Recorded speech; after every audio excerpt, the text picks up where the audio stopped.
when government gets too big and too full of itself, and when governors get too big and too full of themselves, it erodes the coercion of communities. It inhibits people getting to really know one another. It inhibits the real progress of society. Welcome to the Acton Vault podcast, a product of the Acton Institute for the Study of Religion and Liberty.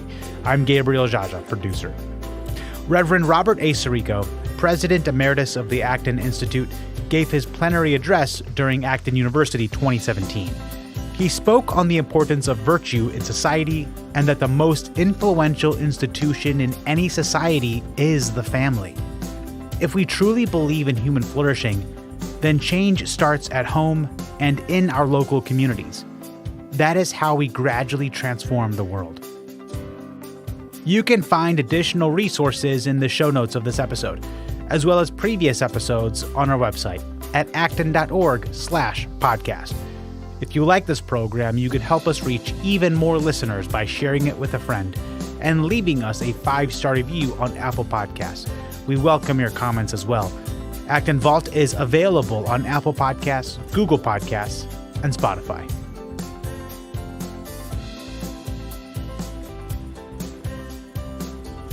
My name is Chris Brooks. I am a pastor in Detroit and a purveyor of the ideas here at Acton. I've been given the task of introducing Father Robert Sirico.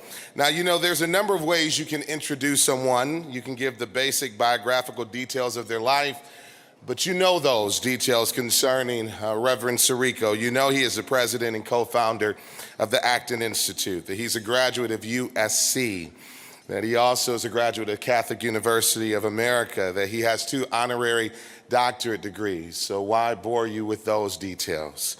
I can also talk about the character of the man, that he is as kind as he is thoughtful, that he has a true pastoral heart and a unique ability to genuinely see the humanity in every person that he meets and the opportunity of every community that he visits, no matter how beautiful or broken. But I won't take that approach either. The approach I'm going to take tonight is to simply tell you how Father Robert Sirico ruined my life. The year was 2010, and I just completed my degree in master's degree in Christian apologetics and philosophy. And you know, there's something dangerous about minting someone with a degree that certifies them as a master in anything. The silent killer of pride begins to seep in, and such was the case for me in 2010. But God had a plan to cure the dangerous affliction of pride that I had been infected with a heavy dose of humility administered by Father Robert Sirico through his teachings. I remember being invited to an Acton event much like this and sitting in the back of a pretty large auditorium, not knowing what to expect. But I remember also becoming undone as Father Sirico, through his wonderful tool of storytelling, shared his personal journey from being a Marxist, agnostic socialist to rediscovering his faith in Christ and the moral virtues of the free market.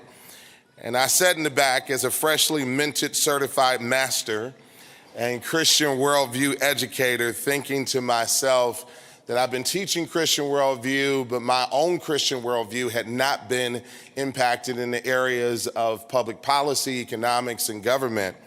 And the quote that kept running through my mind is Socrates' quote. You know the famous quote, "I know that I know nothing now," as he talked. There were 3 concepts that he introduced that night that revolutionized my life. The first was the fact that the Christian worldview was exactly that, a worldview. That it has something to say about every aspect of life, and that it provided sufficient answers to the big questions of our lives. And for me, that was significant. The second idea that he shared akin to it was that Scripture had much to say about the values that must be present in order for us to experience a free and virtuous and flourishing society.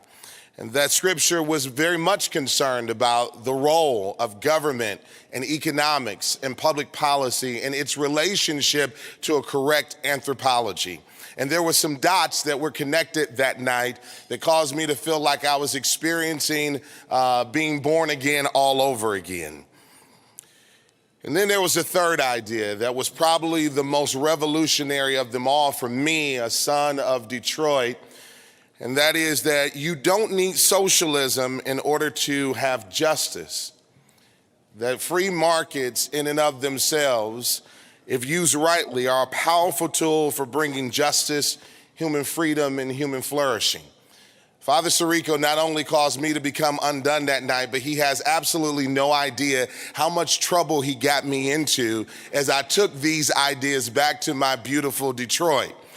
Oh, the wonderful conversations that I had with pastor friends who have been trained in the School of Liberation Theology.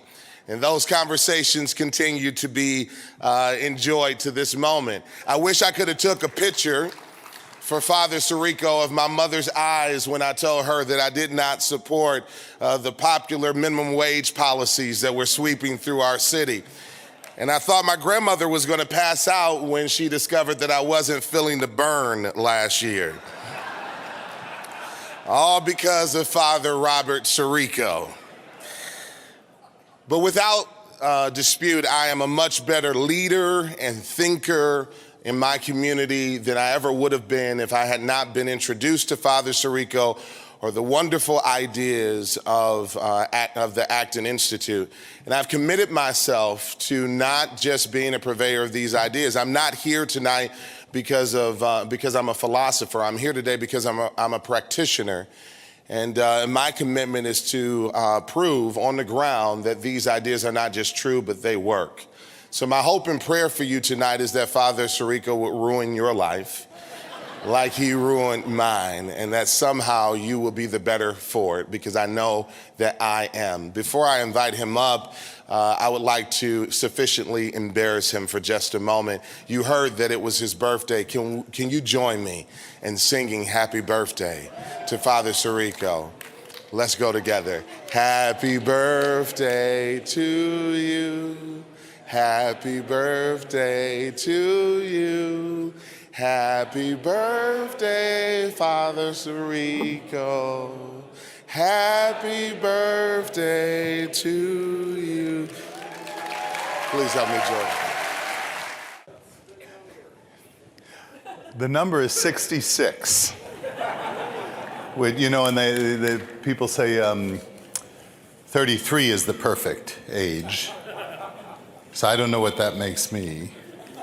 But I was sitting between two guys who were my equal when you combine their years. So thank you, Pastor Brooks. I admire the work you've done and the work you will do in the future, and I'm so glad to finally meet your beautiful wife. It's also Peter Johnson's birthday. See, I'm not alone. And by the way, and I always joke with them about it, today is Supreme Court Justice Clarence Thomas's birthday as well. And our argument has gone on for years. He said, well, yeah, but I'm younger than you. And I said, no, you're not, and you never will be. So we heard Dr. Brooks talk about Detroit. Anytime a kid from Brooklyn can make life miserable for somebody from Detroit, we take that opportunity. And I don't know if in Detroit, do you play stickball in Detroit? No. All the worst. I knew Detroit was going down. If you're not playing stickball in Detroit, they're still playing stickball in Brooklyn. Let me tell you about stickball, because it's wonderful. And I've told this story, I've written about it in the book, I've told this story. I thought, well, maybe I'll get some new inspiration. Having not done any research, any formal research on stickball, just relating my own experience and memories of it, I went on YouTube to look up stickball, and I watched a whole bunch of these YouTube videos, and what was hysterical is that these people tell the same story, make the same observations about the reality of stickball that I had. Now, stickball is kind of baseball designed for narrow New York streets. And I've told this story so many times, I use the same kind of expressions and stuff. I said, home plate is this manhole cover.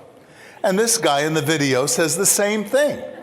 And then he says, and then there's that car down there that's first plate. That was my family's Rambler.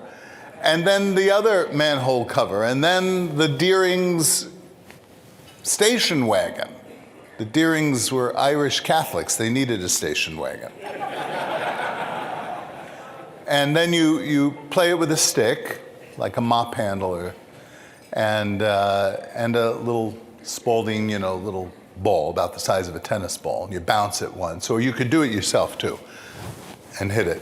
And then you'd play the. Now, what this did was create pandemonium on the street.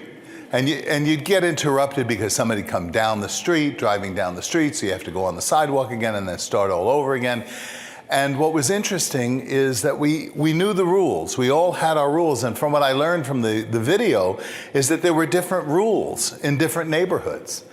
And but in our neighborhood, as we would play this and we'd get rambunctious and there'd be, some pretty direct language. In fact, they were exegeting this in this video, and they were talking about people talking smack with one another. Just the whole idea of intimidating the team you're playing against. And we used to do that all the time. You'd call them names, or you'd tell them they're stupid, or look, he's pitching like a girl, and just throw them off base. And there's this little, I think it was a 14-year-old kid doing that with these guys who would come in the neighborhood to play. And so we're doing all this on our street in Brooklyn, and presiding over the whole thing was this nosy little Jewish lady who used to sit out on her stoop. And her name was Mrs. Rabinowitz. A stoop is a porch, kind of like the stairs where she'd just sit, and she'd sit there and she'd just kind of watch as we were playing. And then, of course, it would pick up and the language would pick up and everybody would get a little rambunctious. And finally, my mother used to call Mrs. Rabinowitz the mayor of the neighborhood. And because she just was, checking out who's coming in the neighborhood, who's here. And then when we get a little too much, she would just yell out one of our names, and all of us, these are 12 boys playing with the girls watching around the periphery. Sorry, this was before the invention of feminism. And she'd just call out one of our names, and it would bring order to the chaos. And I've reflected on that story over and over again because I think it really tells us something about social organization. There was no rule book. I never saw any list. I'm sure now there's probably a book of stickball rules.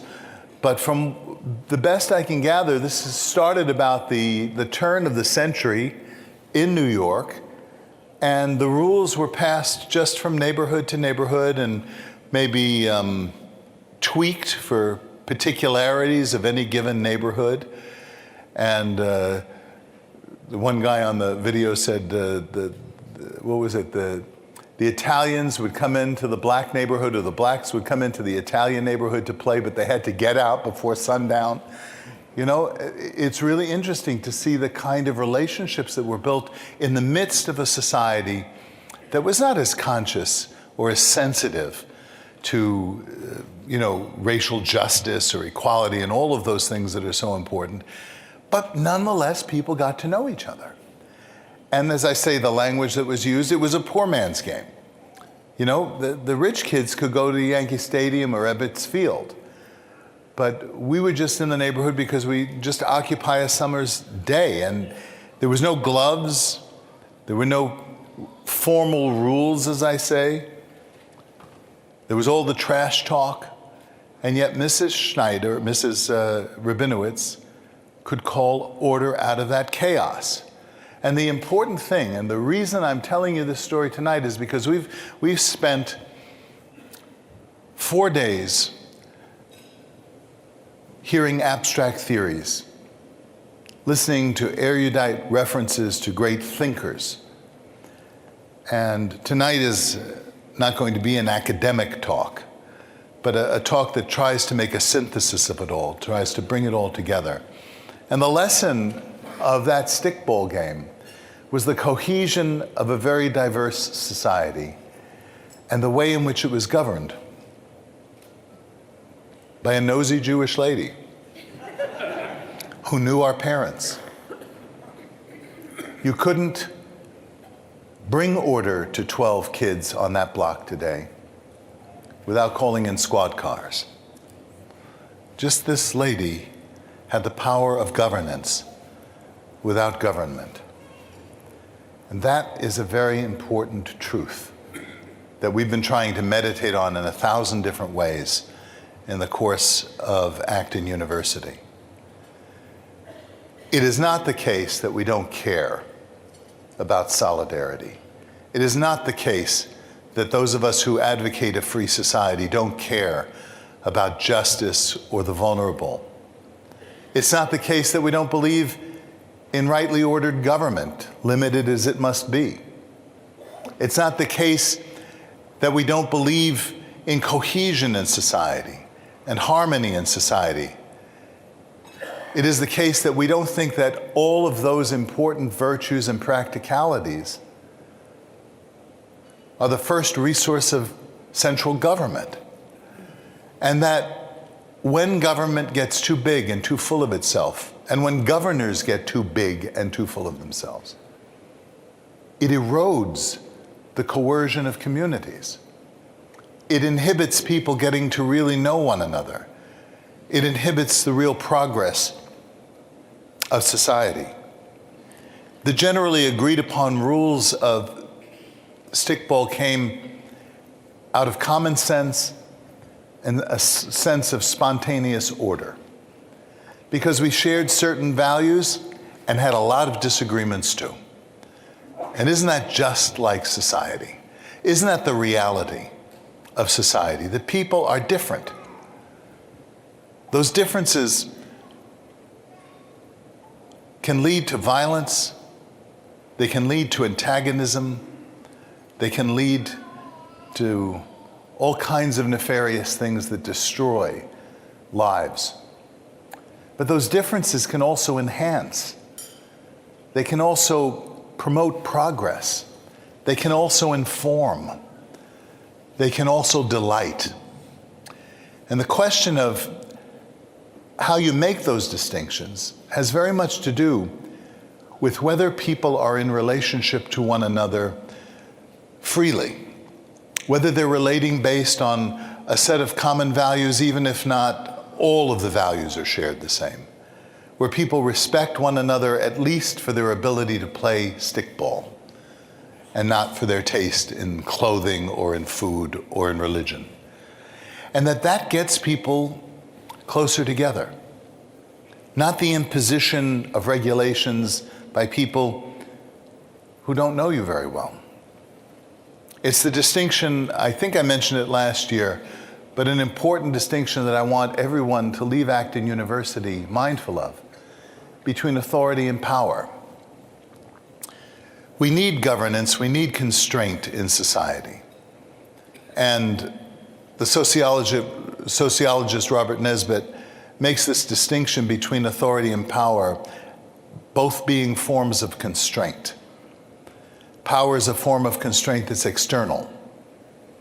It doesn't depend on whether you like it or not, or whether you agree with it or not. It's government, it's police. It will conform your behavior based on the constraint that's available from outside you.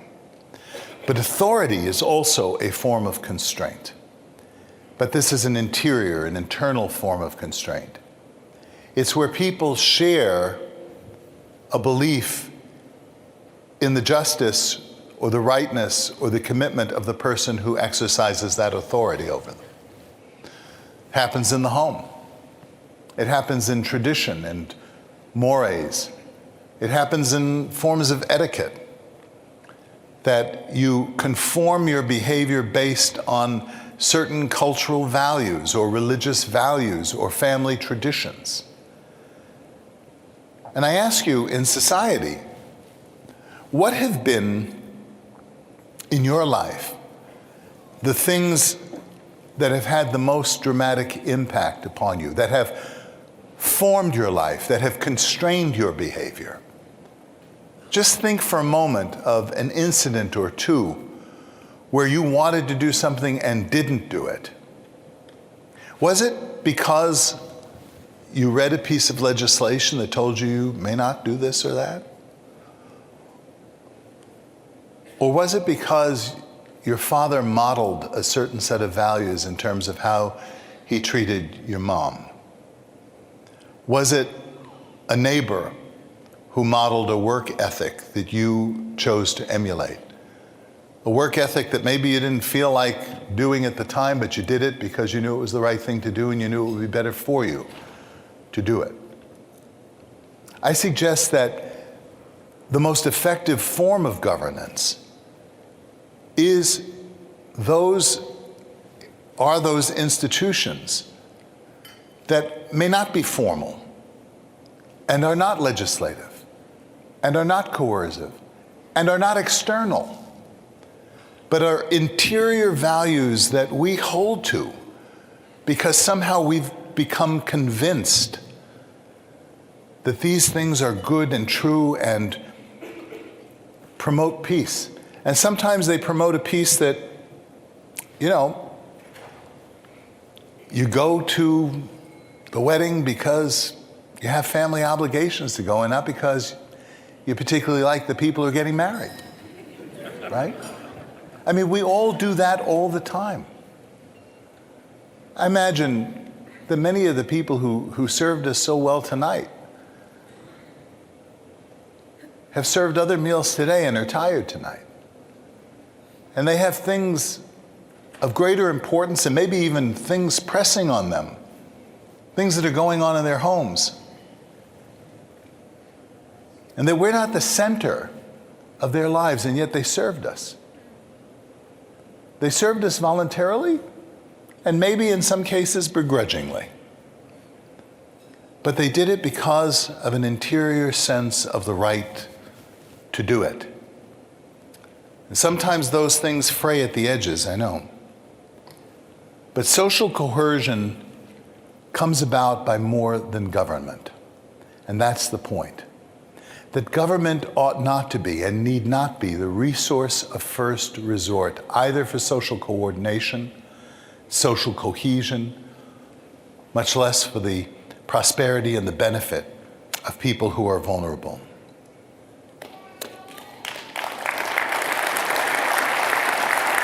There are scholars here, and I'm reluctant to quote Alexis de Tocqueville when I'm aware that there are people in the room who have written books on Tocqueville.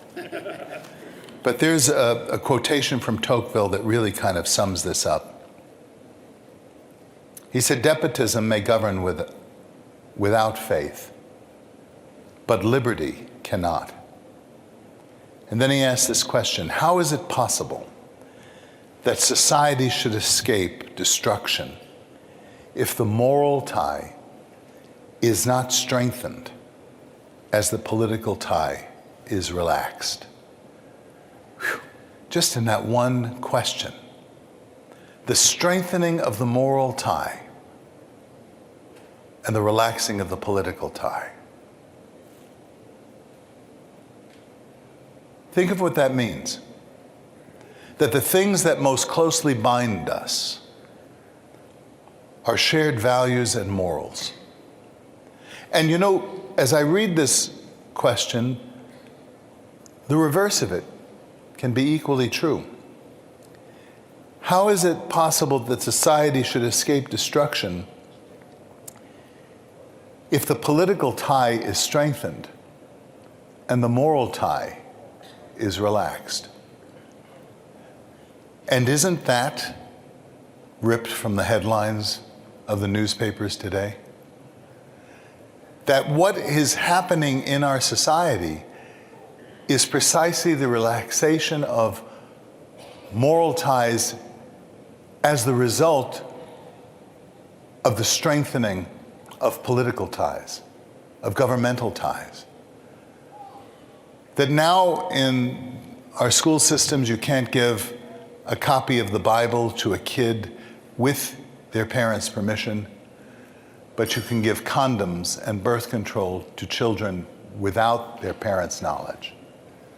Isn't there something desperately wrong with a society that replaces morality with government?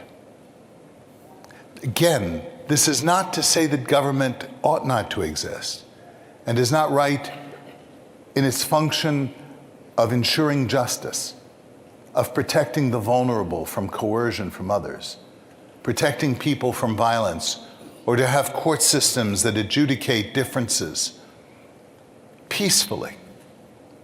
But we are moving rapidly towards societies that see an easy solution, or what they think is an easy solution, in increasing the political tie. My friends, we are living in the midst of moral chaos that soon descends into social chaos. When we accept the paradigm of class division over class harmony, then we're accepting a very, very dangerous proposition. Now, I received an email yesterday from a family. They had been to Acton University last year, and they couldn't come this year. They wrote me from Caracas, from Venezuela.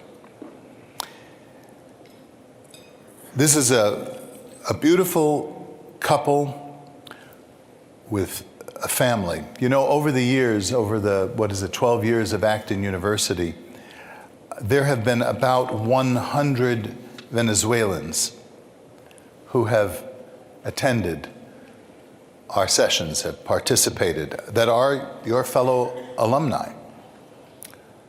I'm told that as a result of that the leadership of the youth movement that is in many ways leading the resistance to the socialist regime in Venezuela, Forma is the name of the group, that a lot of those students who were sitting next to you at previous Acton universities are leading the resistance to that they have been formed with ideas and they simply seek to have freedom.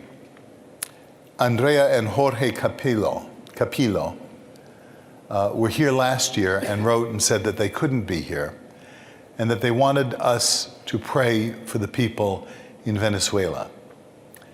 We have with us tonight 6 Venezuelans who are here very concerned for their country and very concerned for its future. They have come here because they know that they have to be prepared to be the leadership to build a new Venezuela. I want to show you some photos that were sent to me by this family.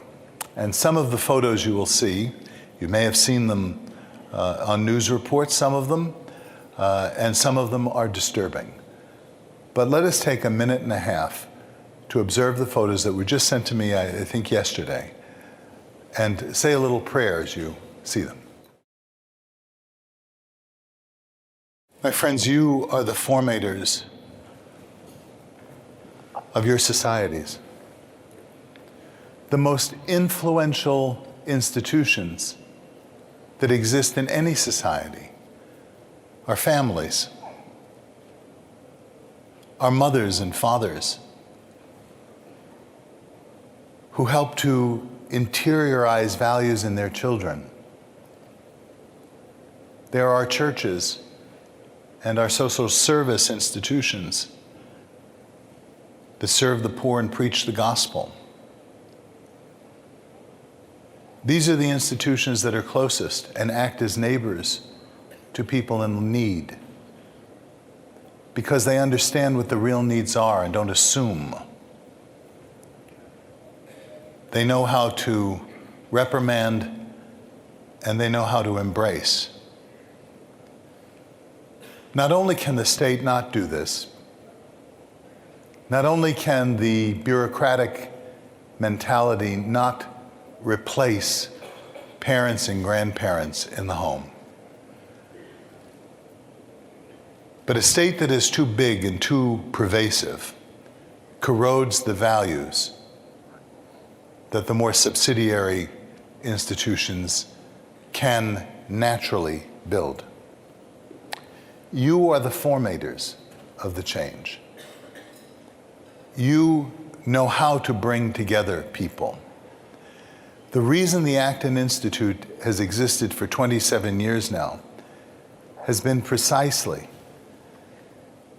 to help men and women like you, future leaders and leaders now, to form societies not predicated on class division, but as I said last night, on class encounter.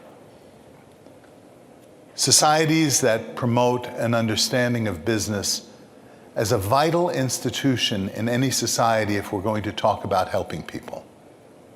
If we're going to talk about feeding the poor, you have to have bakeries and butcher shops. If we're going to talk about clothing the naked, then you're going to have textile factories and shops where people can buy them and shoes that they can wear. The government can only imitate that. The government can only redistribute. And pretty soon, once you're in the business of just redistributing, without enhancing and augmenting productivity, you have the great myth that Friedrich Bastiat spoke about, the myth whereby everyone thinks that they can live at everyone else's expense. You can picture it as a circle of people, each of them with their hand in the other person's pocket, putting their hand in their back pocket, only to have the person in back of them take the money out, put it in their back pocket, and have it taken all around the circle so that it becomes a vicious circle, a non-productive circle, a destructive circle. This is why your role is so vital, and why the role of business is so vital. Because if our businesses can be built by men and women formed with these kinds of ideas, that is to say, if these businesses can become centers not only of enterprise, though certainly that, but also cultural centers of virtue and the promotion of virtue and the tutoring of the work ethic and a philosophy and an ethic of service. If we can build businesses, if we have the freedom to build businesses like that, along with the other moral institutions of society that I've already alluded to, then we can vanquish the kind of stuff that socialism produces and is producing now on the streets of Venezuela. You and I can build societies like that. Let those images burn in your mind and commit yourself in the face of it to building a society that is worthy of the human person, made in the image and the likeness of Almighty God. People with a destiny beyond this world. Will there be faults in such a society? Will there be flaws? Will there be vices? Yes. There will be as many vices as people in their freely acting will display, because that's all that the free society, that's all that the free market is. It's just people interacting with each other on the basis of the principle of voluntarism. But what comes from that voluntarism is culture and society, productivity, charity, and authentic solidarity. You are the future. You have the opportunity to do this. Please take what you have learned here. Bring it to your communities, to your countries. Lord Acton said that liberty is the delicate fruit of a mature civilization. Take that delicate fruit, handle it well, handle it wisely, and be generous in sharing that with the people with whom you have influence. Thank you very much.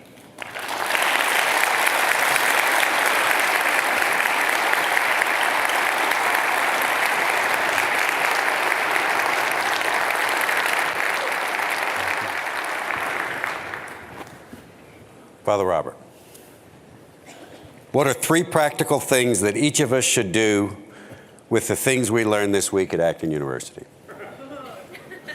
Okay, first, what I want to do is answer a question from last year.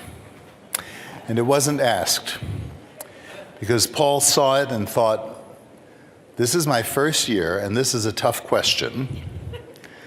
And I don't want to embarrass the guy who signs my paycheck. But it was the first question, as I recall, right? It was the highest ranked. Highest ranked question. Paul has gotten to know me a lot better. And I want to address the question because it may be a question, I don't know, is there a similar question on that? Not yet, but they're still pouring in. Well, let me preempt it. It was a question that said, well, I don't remember the exact wording of it, but it was a question that said something to the effect of, how is it that the Acton Institute is not a tool of corporations, a tool of business people? The money that you get come from corporations, and something, you know, I've heard it in various forms. In fact, last year I was asked it by Senator Boxer, of unhappy memory. I say that because she's no longer in Congress or Senate. I went to testify and she said, is it true that the Acton Institute has gotten X amount of money from Exxon Corporation? And I said, no, it's not true. We got more than the amount that you had. In fact, I have the number here. And she said, and what about the Koch Foundation? I said, oh yeah, no, your number is wrong there too. And I went down and she said, well, that's outrageous. I said, well, I think it is too, because here we're defending the principles of capitalism, and over the 27 years of the life of the Acton Institute, we have less than 0.5% of our money that has come from corporations. It is outrageous that we are doing this and they're not giving us more money.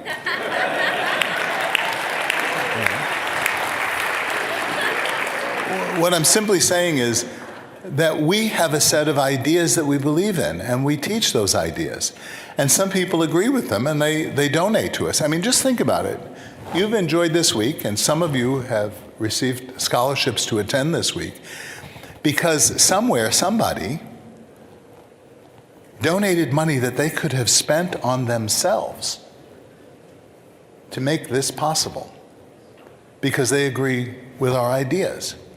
So I don't have any shame in accepting donations from people who share our ideas. What I can promise you and tell you, and anybody who knows me well enough to know, is that I will not be bought. That I'm not, you know, I mean, Soros could come here and give me multiples more than Coke, and I wouldn't be preaching socialism. Believe me, been there, did that, have the tie-dyed T-shirt, you know. So I just wanted to address that question, that we're honest brokers. We're not here, I think you've seen that, you've been here 4 days now. We're not here to brainwash anybody, but we're here to have a vigorous debate and dialogue like we did last night, like you've all had in all of your seminars. So that's really what we're about, and I'm grateful to our donors and amazed at their generosity. Now, 3 practical things. Let me add to that, because one's coming in quickly too, to the top. Can you tell one really great story of someone who was impacted by AU and took some practical action? So maybe mix that in with the 3 things we can. Dr. Brooks would be one. I mean, can I hear a word of testimony? I mean, you're in the audience. You know, Ishmael Hernandez. came to us. How many years ago, Ishmael? I don't know where you are. How many years ago did you come to AU? Or to, it probably was a FABS, huh? 22 years ago. That was a lot less gray in this head. Or Chris, Chris Maurin's gray because of my being asked questions and giving answers like this. No, Ishmael has built a whole institute in Florida, even though we tried to recruit him to Michigan, but his wife would hear none of it about snow, not into snow. I don't know if Father Roger Landry is still here.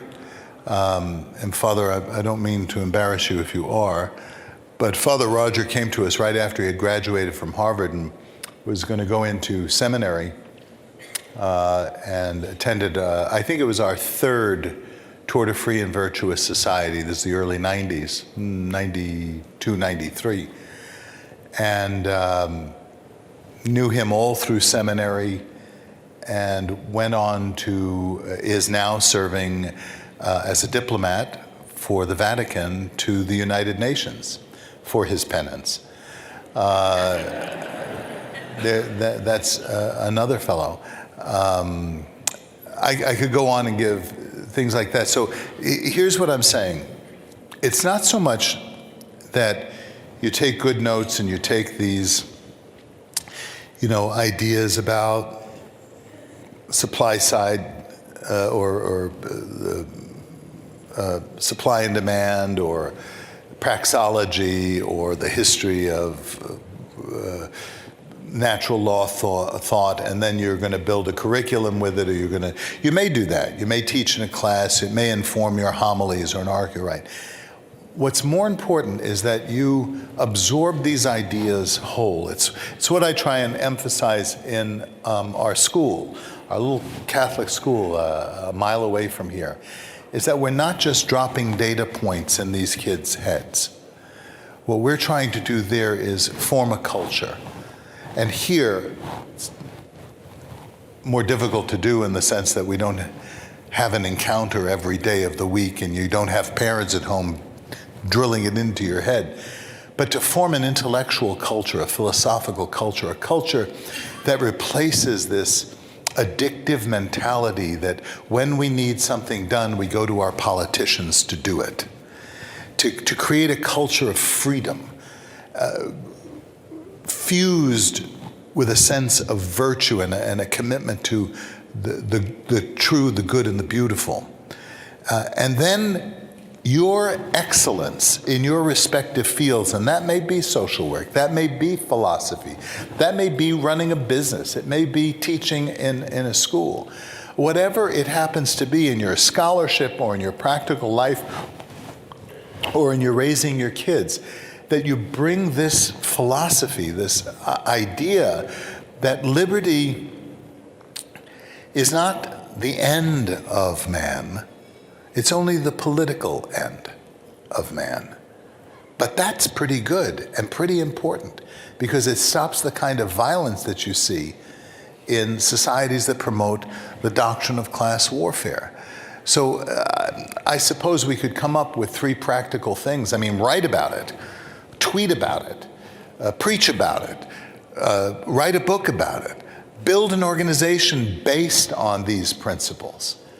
Don't, one of the things I hope is don't be intimidated by people who aren't going to agree with your ideas.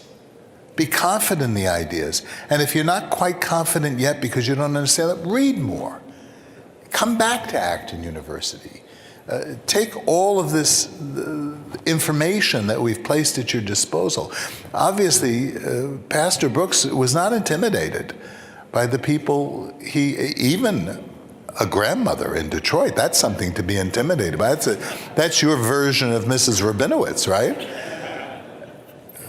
And just explain it. And we're only interested in the truth here. If I could add, Father, that's another reason for the Alumni Association. Yes. Career opportunities, jobs that you can learn about, be recommended by your peers, your fellow alumni, and the resources, the ideas. One of the things we want is the ideas that people can Well, what we want through the Alumni Association, I like to call it a headhunter. position, is that we want to know who our alumni are. And by alumni, we're very broad and general in that. There are other people, you can bring into that who share our ideas. And then we want to know the positions of of all the institutions, whether it's ecclesial or journalistic or philanthropic foundations or businesses, whatever, and deploy people who share these values into positions of influence and in society that will form others. Because if we can do that, we amplify the effect of what we have here. I mean, imagine what happens over time when people who share our ideas then become the next Billy Graham, or who become the next Oprah Winfrey, who become, whatever, the next Bill Gates. I told my kids in school, I said, one of you could be the next Bill Gates. You could be sitting next to the next Bill Gates. I said, and when you become that Bill Gates, I'm going to show up on your doorstep and ask you to build me a school here. So, I mean, this is what can happen here. I mean, ideas are life transforming. It happened to me. I wouldn't be sitting here now if somebody didn't give me books to read. Now, I had to do the work with it. You got to do the work with it. But that's why we started this alumni association with great intentionality, in order to enhance your work and your future. Not because we just want to, say we knew him when, but because we want you to take these ideas and deploy them. Scandinavia consistently ranks as one of the best places to live, has the best education, and these are secure countries. They are socialist, democratic nations. How do you explain that? Oil off the coast. I think when you have socialism that can just have a blank check that can draw from a lot of these resources that they have, they don't have to be as concerned about economic productivity.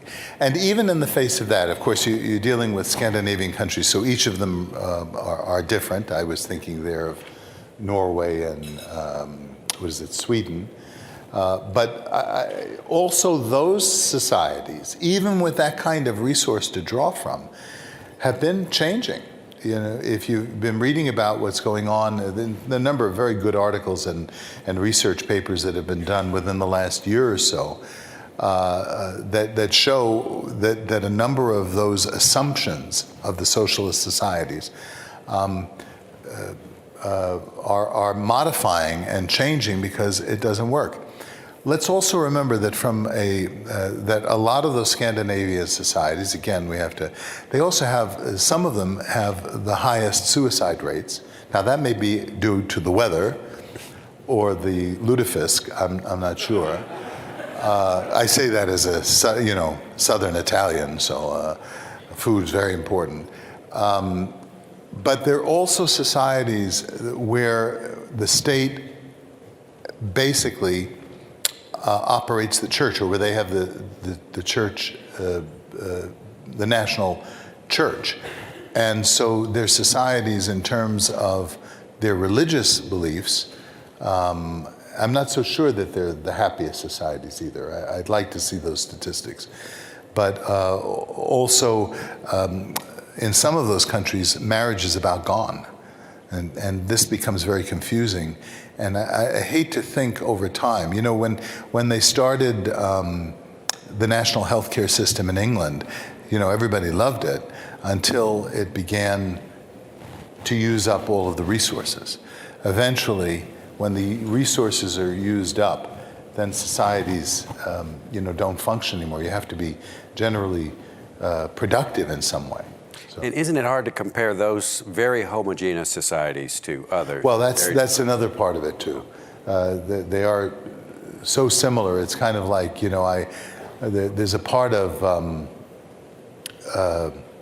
some of the ethnic churches that I admire, because it's all the same. When I went to Calvin College for the first time, to give a lecture, I looked across the room. I said, "Do you all know you're blonde?"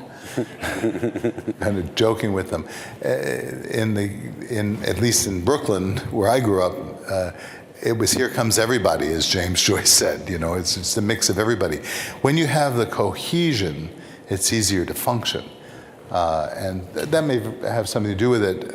But when their birth rates decline and the immigration becomes more pressing in order to support their aging populace, it can be very telling and very dangerous for the future.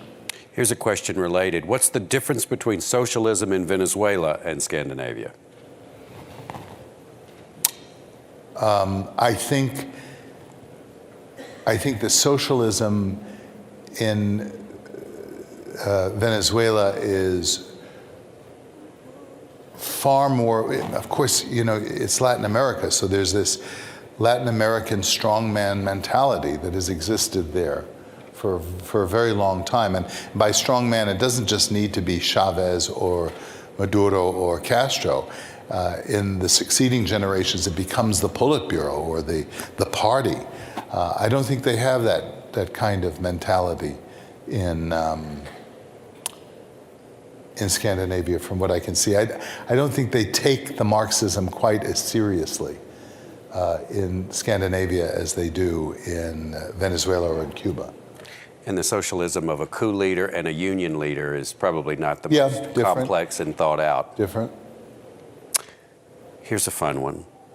The meal description includes deconstructed cannoli. You are from New York City. How did this happen? It takes the Dutch to do something like that. It also saves you about half the amount of money and time and just kind of putting it on the table that way. I have never, actually there is another restaurant here in town who does deconstructed cannoli, but the chef is Dutch and married to an Italian, and how he lets her get away with that, I don't know. But I've lectured her on that topic. It is a two-parter. The questioner says, joking aside, may we give a standing ovation to the staff? And at this point, I would like to add, if I could just by name recognize Anna, Michelle, Chris, Kathleen, and Mike. You made this night possible. Thank you so much. Thank you.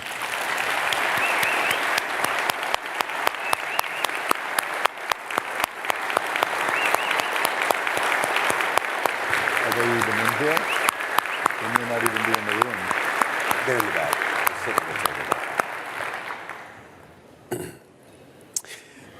With the rise of capitalism, there seems to be... No more food questions? No more food questions, at least not yet. With the rise of capitalism, there seems to be a correlative rise in materialism and alienation. Aren't free markets responsible for this? If no, what causes it? So it's materialism and alienation? A correlative rise in materialism and alienation. Don't free markets cause that? No, I think the wrong values cause that. Let's talk about materialism for a moment. Materialism, consumerism needs to be clearly distinguished from the belief in the goodness of the material world and the reality that we have to consume things to live. That's just part and parcel of it. Do people become more superficial as they have less want in their life? Maybe, maybe not. Because I've always thought that a case could be made for the poor being even more materialistic than the rich, simply because they have less material and they need to focus on obtaining physical things more than people who have a greater prosperity. Now, I think the decline in moral values, in virtue, in society happens without regard, well, maybe not without regard to economics, but not solely because of the economic status of a particular person. I think more prosperous societies have to be less concerned about the day-to-day sustenance, and as a result can produce high culture, which historically we've seen happen. Does this mean that we should be inattentive to the allurements of freedom? Let's remember that what prosperity means, what wealth means, simply or more fundamentally, is a greater set of opportunities. Are we saying that people are morally superior to the extent that they have less opportunities? Is that what we want to say? I think there's a fiction that says something along the lines that the poor are saints and the rich are devils, who demonize the rich and canonize the poor. That's liberation theology. The flip side of that, of course, is prosperity gospel, where the rich are canonized and the poor, poverty is an indication of a lack of God's blessing. I think that's a wrong way of doing moral theology. I think you have to ask a person's capacity, their knowledge, the strength of their will, their habituation, their capacity for repentance. So I think I wish it was that easy, that all we needed to do was to reduce the level of prosperity and we would increase the level of sanctity in society. I don't think it works that way. I think where it does work that way is when we detach ourselves from material things.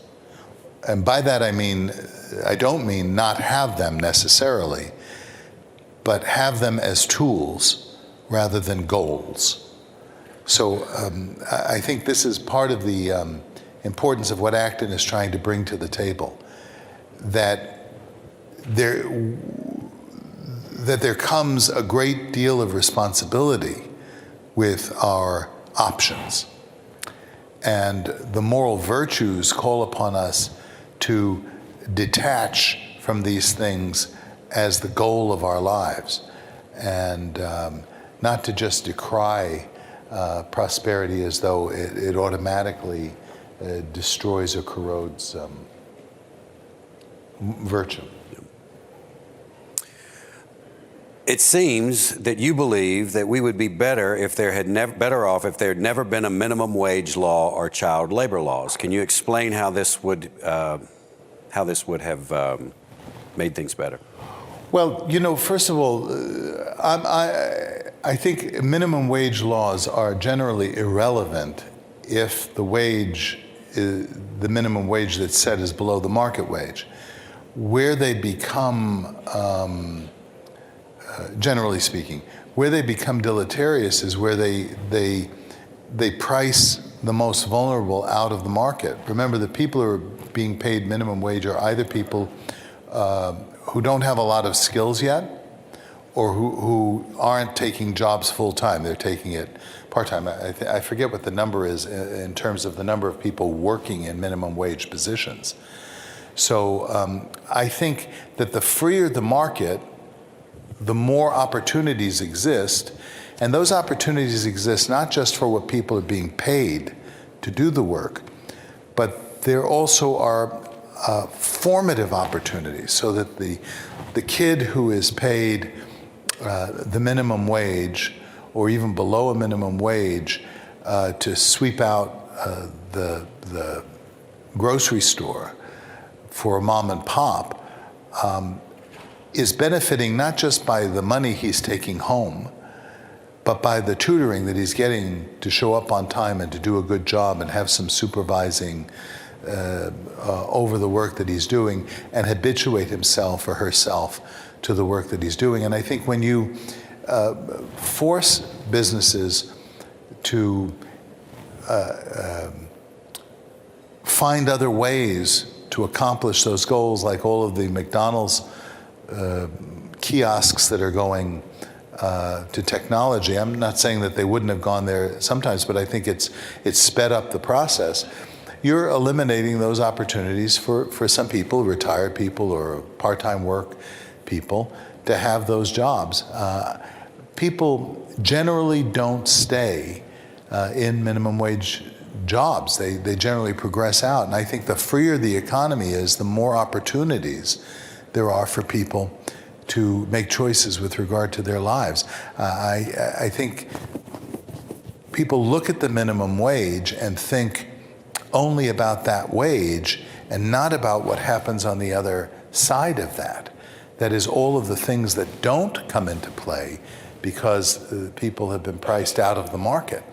So, and with regard to child labor laws, it's easy to simplify and caricature that. But I do think, especially in developing societies, it's very important for children to be able to do what they can do. And what we want to do in terms of child labor is not make artificial laws that penalize people for hiring children, but make children economically irrelevant, by which I mean it doesn't pay for them to go to work, it pays for them to get an education, to be formed. And the way you do that is by raising the level of living of the society as a whole. And the way you do that, we know something about, and that is freer economies, lower tax environments, less regulatory environments. And I mean, of course, when there are abusive situations, when people are slave laborers, then that's precisely the function of law, is to prevent that kind of thing from happening. Or when people are somehow duped into situations, then law should be there to demand justice. But the overall notion that that we're going to solve poverty by legislating it, I mean, they tried that in France with the 30-hour work week. And, you know, the mentality is, well, rather than having 40 hours, if we take 10 hours out of everybody's work week, then we can give that to other people. So every 4 people, you can hire another person. But come on, do the math. Eventually, the whole thing collapses and becomes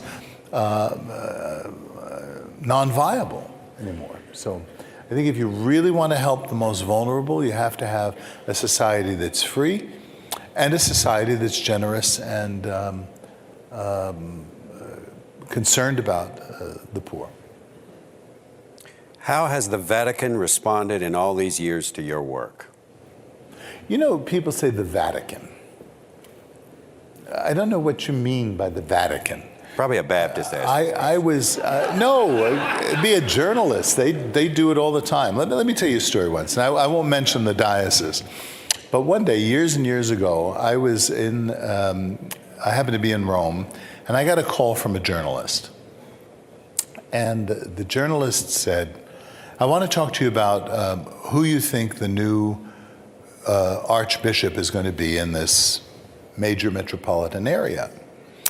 And I said, I think it's going to be so-and-so. And I named the name. And they said, okay, can we use your name? I said, oh, no. I don't want my name associated with it. Well, how can we identify it? And I looked around me and I realized I was standing inside the Vatican. I was right between St. Peter's Basilica and the Holy Office. I was going in, and it's a parking lot there. And I was standing in the parking lot taking the cell call. And I said, tell them that someone in the Vatican gave you that information. She said, oh, that'll do. And wouldn't you know, that was the guy who was made the archbishop.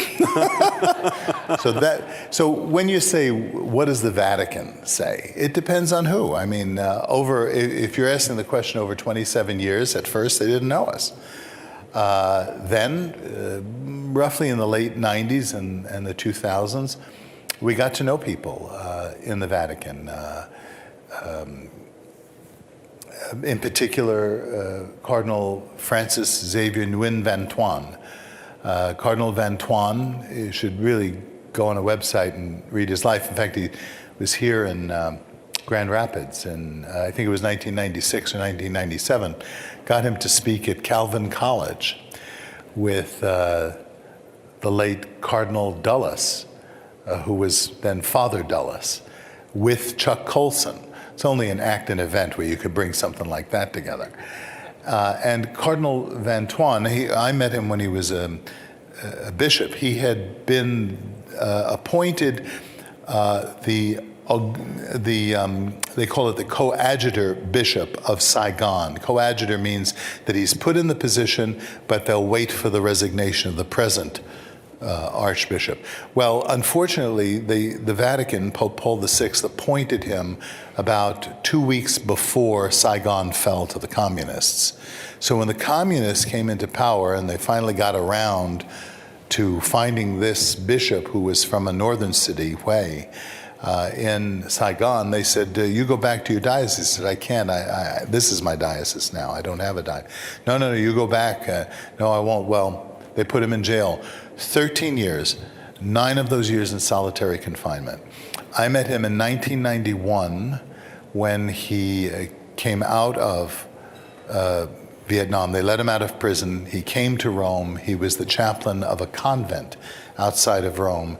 And I met him and immediately was taken by his sanctity, his holiness, his love even of those who put him in jail. There are books written about this man. So we became friends. And over those years, from about 91 or 92 to the year 2000, he was asked to give the papal retreat. It was a great honor, the papal household retreat, and then was made a cardinal in 2002. The same year, by the way, that Father Dulles, who had been my professor at Catholic University, was also made a cardinal in Rome. And then Cardinal Vantuan became the president of the Pontifical Council for Justice and Peace, and that had been occupied for many years by a lot of socialists. But this man understood communism, but understood it not in an ideological way, but in a pastoral and a theological and a personal way. And he began to engage us. Others then began to engage us. I can't talk about all of the details. So we gained a reputation there. Now, and then, of course, John Paul II was a great anti-communist. Now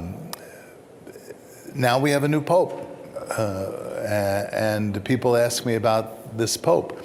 He has addressed a lot of our issues, and the thing I always say about Pope Francis is that I agree with Pope Francis when he says he doesn't understand economics.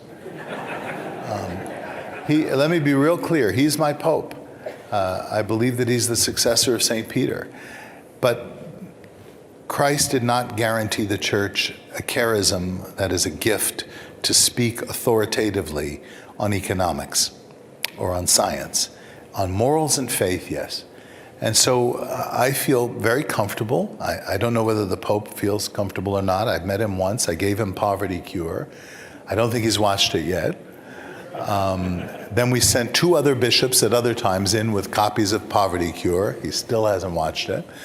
I know that we're on the outs with some people around the Pope and around various dicasteries, but we also know that our approach is an acknowledged approach, that our view of economics is something that needs to be dealt with.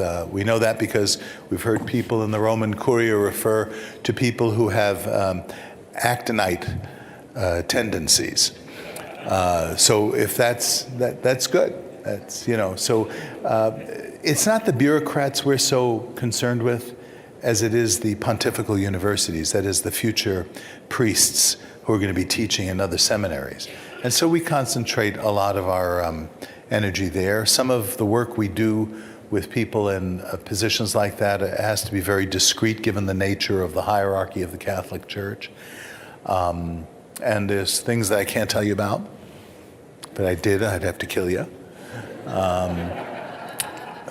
So when you ask how does the Vatican view us, it depends on who you're talking to. If you're talking to the shopkeeper at the rosary shop, right outside St. Peter's Square. I think she likes me because I get lots of rosaries from her and give them as gifts.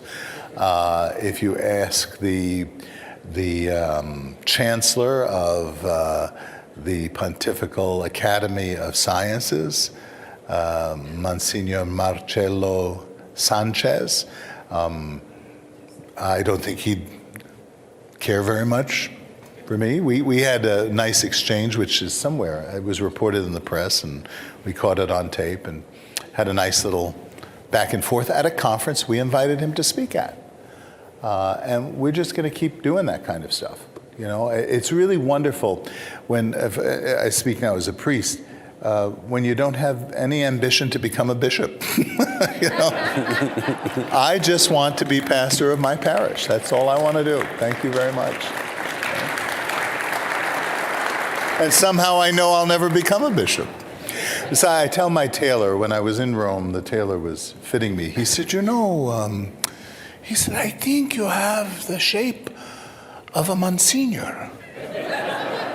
And I said, Marco, I'm going for Cardinal.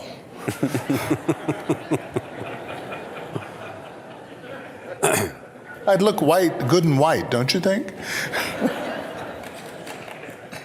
Is it true that you wrote a script for a TV series that would be a West Wing about the Vatican? Yes. I actually didn't write it. I created the idea and hired, Division of Labor here, hired a gentleman. We created a production company. It's an idea that I'd had for a long time, and so I finally wrote a treatment and then had it around for a while. And to make a long story short, we hired Ron Bass. Ron Bass, fascinating guy. I really enjoy him. He won the Academy Award for the screenplay for Rain Man. He also did Joy Luck Club, My Best Friend's Wedding. If you Google Ron Bass with double S, you'll see he's probably the most in-demand scriptwriter in Hollywood.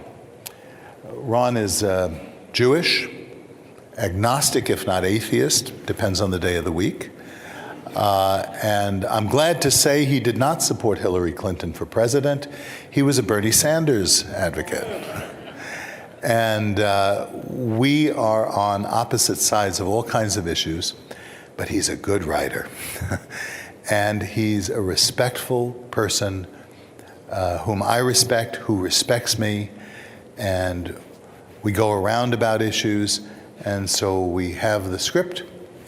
We have a projection of two seasons so far, and even into the third. And what I want to do is bring a lot of the issues that we talk about here into a dramatic form, not into a didactic form. But I so admired the way the writers of The West Wing insinuated their left-wing ideas into the scripts. I mean, you know, Hollywood does this all the time. Sometimes it does it well, and sometimes it doesn't do it well. And all I'm asking for is not to insinuate right-wing ideas, but just to get us a place at the table. Like, by the way, we exist too, even in the Catholic Church.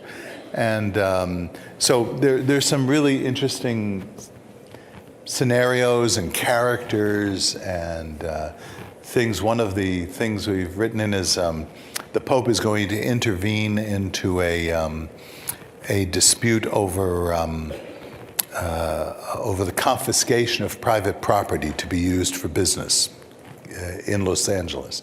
So the Pope calls the mayor, and maybe I shouldn't be talking about this stuff. Well, it's not an Acton project. Yes, separate for you. It's right. separate, you know, but no, it's not about talking about that, but I don't want to compromise the script. Okay.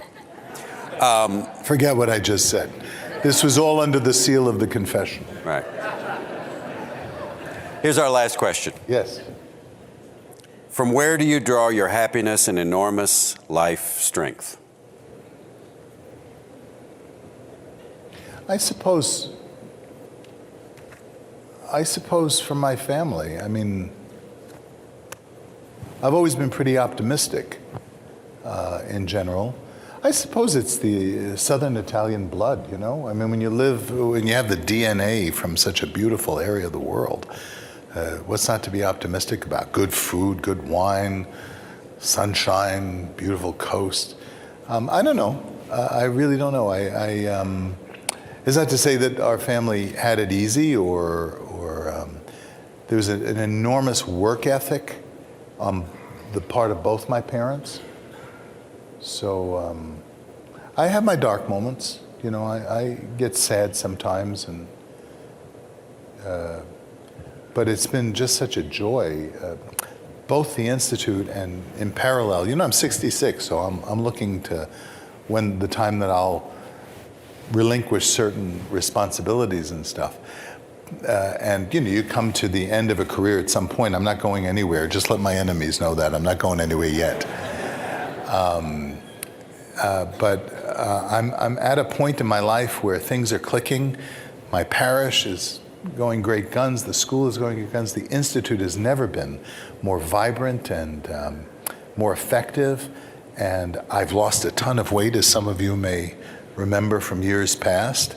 I'm healthy, I work out, and I've got good friends, and I've got the greatest little dog in the world who has saved me thousands of dollars in therapy costs. So I know, maybe, and I'm sorry. I know Jesus Christ is my Savior. You know.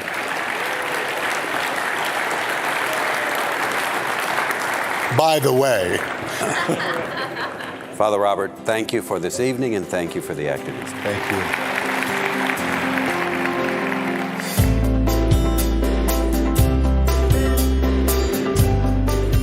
As always, thank you for listening. Our team loves putting this podcast together for you. It's encouraging to hear from our listeners. Feedback is incredibly important to us because it lets us know what you like to hear more of. If you're familiar with our past content or have attended an Acton event and would like to see it in a future episode, you can email us at producer@acton.org. Until next week, for Acton Vault, I'm Gabriel Xavier.